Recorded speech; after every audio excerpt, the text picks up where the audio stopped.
Hello everybody, Ben Smith here, eTrends Group, your prosperity advisor. I wanted to sit down and just briefly review the standard mileage rate with you.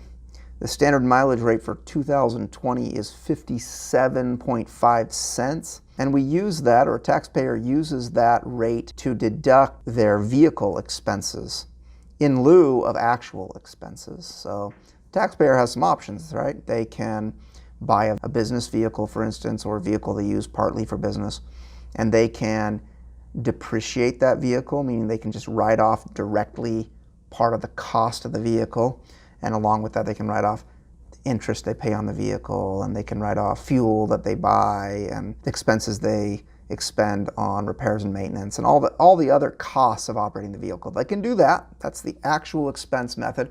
Or they can use the standard mileage rate, which certainly is sometimes easier than the actual expenses. So 57.5 cents a mile, that's what it is. Just a couple things to be aware of. A lot of misconception. Most of my clients that come through my door who have a C corporation, an S corporation, a partnership, they assume that they can use the standard mileage rate for the vehicles that those businesses hold and that are used in those businesses.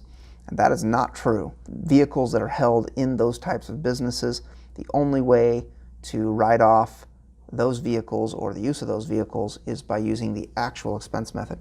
The standard mileage rate is reserved for sole proprietors, so people filing a Schedule C on their individual income tax return, as well as it's used to deduct expenses for like medical travel or charitable travel, things like that. Charitable travel has a lower standard mileage rate. It's not the 57.5 cents. If you have a business or you're incorporated or whatever, you will need to use the actual expense method. However, let me put a caveat on there. If you have a business and you want to write off the use of vehicles in that business, even though you cannot take the standard mileage rate, you still must track the miles used in your business vehicles. You still have to keep a contemporaneous log. You still have to every year report to the IRS that you drove, 10,000 miles for business, and if there's personal miles in there, you have to report that as well. You still have to keep track of miles.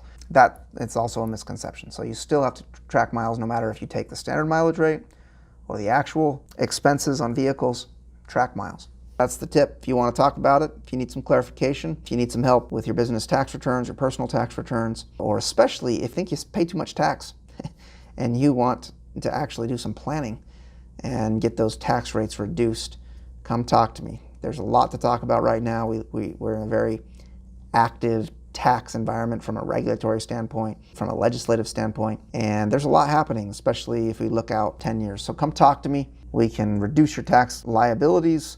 We can get you on a more efficient tax track for the future. We can do a lot here to help you out.